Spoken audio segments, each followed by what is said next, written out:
محمد نبینا بنور هدینا۔ السلام علیکم ورحمۃ اللہ تعالی وبرکاتہ۔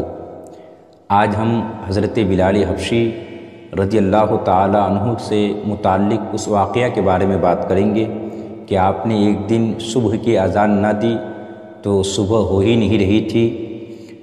آج ہم اس سلسلے میں بات کریں گے۔ بہت سارے قوالوں نے اپنی قوالی میں، بہت سارے مقررین نے اپنی تقریر میں، خطیبوں نے اپنے خطاب میں اس واقعے کو بیان کیا، اور کرے بھی کیوں نہ کہ کچھ غیر معتبر، غیر محتاط مصنفین نے، غیر محتاط رائٹروں نے اپنی اپنی کتاب میں اس واقعہ کو اس طریقے سے نقل کیا ہے۔ وہ واقعہ کیا ہے، کس طرح نقل کیا ہے، اور اس واقعے کی حقیقت کیا ہے، آج ہم اس سلسلے میں بات کریں گے۔ واقعہ جو کتابوں میں لکھا گیا ہے، غیر معتبر کتابوں میں، اور جو غیر ذمہ دار لوگ اس واقعہ کو بولتے ہیں تقریروں میں، یا قوال لوگ اپنی قوالی میں، وہ واقعہ کیا ہے۔ واقعہ کچھ اس طرح بیان کیا جاتا ہے کہ حضرت بلال حبشی رضی اللہ تعالی عنہ مؤذن تھے، تو آپ سے شہادتین میں جو شین ہے اس کی ادائیگی آپ سے نہیں ہو پا رہی تھی۔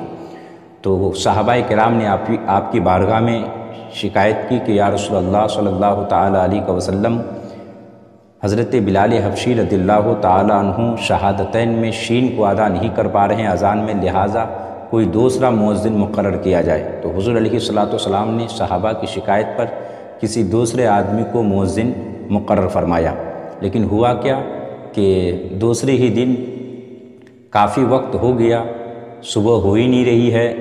حضرت عمر فاروق رضی اللہ تعالی عنہ نبی پاک صلی اللہ تعالی علیہ وسلم کی بارگاہ میں آئے اور آ کر کہنے لگے یا رسول اللہ صلی اللہ تعالی علیہ وسلم، آج کروٹ بدلتے بدلتے پیٹھ دکھنے لگی ہے لیکن صبح ہو ہی نہیں رہی ہے۔ اتنے میں حضرت جبریل امین علیہ السلام تشریف لاتے ہیں اور حضور کی بارگاہ میں عریضہ پیش کرتے ہیں کہ یا رسول اللہ، صبح تب تک نہیں ہوگی جب تک کہ بلال اذان نہیں دیں گے۔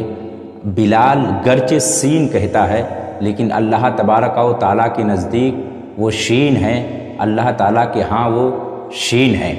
اب یاد رکھیے، اس واقعہ کو لوگ اس طریقے سے بیان کرتے ہیں، اور پتہ نہیں کس نے یہ واقعہ گڑھا، اور اس طریقے سے کہ ایسا لگے گا کہ شاید یہ واقعہ صحیح ہے، مگر یاد رکھیے جب بزرگان دین سے پوچھا گیا اس واقعے کی حقیقت کے بارے میں تو صاف صاف لکھا گیا کہ اس واقعے کو اگرچہ بعض مقرروں نے تقریروں میں بیان کیا، اگرچہ اس واقعے کو بعض رائٹروں نے، مصنفوں نے اپنی تصنیفات میں اس کو لکھا، لیکن تمام محدثین اور معتبر مورخین کا ماننا یہ ہے کہ اس واقعہ کی دور دور تک کوئی حقیقت نہیں ہے۔ یہ من گھڑت واقعہ ہے، یہ موضوع بات ہے، یہ بنی بنائی ہوئی بات ہے۔ یاد رکھیے، لوگ یہ سمجھتے ہیں شاید اس میں حضرت بلال حبشی رضی اللہ تعالیٰ عنہ کی تعریف و توصیف بیان ہو رہی ہے، مگر یاد رکھیے یہ تعریف نہیں بلکہ ان کی تنقیص ہے۔ کے اعتبار سے یہ ان کی خوبی نہیں بلکہ ان کی برائی بیان ہو رہی ہے، یہ ان کی کوئی خوبی نہیں بلکہ ان کی کمی بیان کی جا رہی ہے۔ وہ کمی کیا ہے؟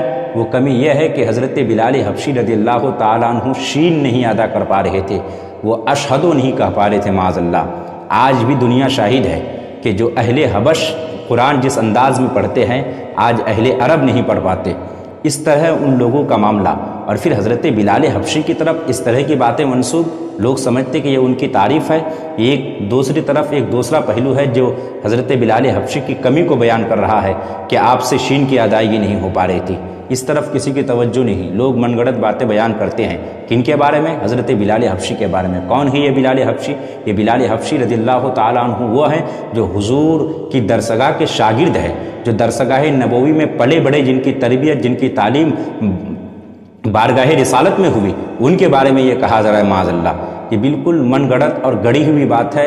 اس واقعے کی دور دور تک، کہیں سے کہیں تک کوئی حقیقت نہیں ہے۔ مسلمانوں کو چاہیے کہ اس طرح کے واقعات سے دور رہے۔ اور دوسری بات یہ کہ حضرت بلال حبشی رضی اللہ تعالی عنہ ظاہر ہے کہ اذان فجر صبح صادق کے وقت دیتے تھے، صبح صادق ہونے کے بعد، اور پھر یہ کہنا کہ جب تک اذان نہ دے صبح ہی نہیں ہوئی، جب تک اذان نہیں دے رہے تھے صبح ہی نہیں ہو رہی تھی۔ حضرت بلال حبشی رضی اللہ تعالیٰ عنہ اذان دے ہی رہے تھے صبح کے بعد، پھر صبح نہیں ہو رہی تھی کا کیا مطلب ہے؟ ظاہر ہے حضرت بلال حبشی رضی اللہ تعالیٰ عنہ اذان صبح صادق کے بعد دیتے تھے، ایسا نہیں کہ صبح صادق سے پہلے دیتے تھے۔ تو اذان فجر دی ہی جاتی تھی، آج بھی کل بھی اور ہمیشہ اذان فجر دی ہی جائے گی صبح صادق کے بعد۔ پھر یہ کہنا کہ اذان نہیں دے رہے تھے تو صبح ہی نہیں ہو رہی تھی، یہ تو ویسے بھی عقل کے خلاف بات ہے۔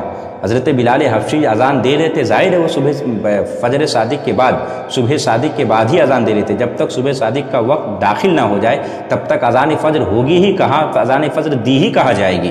اذان فجر حضرت بلال حبشی رضی اللہ تعالیٰ عنہ دیتے ہی تھے صبح صادق کے داخل ہونے کے بعد، صبح ہو جانے کے بعد۔ بہرحال بولنے میں لغزش بھی ہو، استغفار کرے اللہ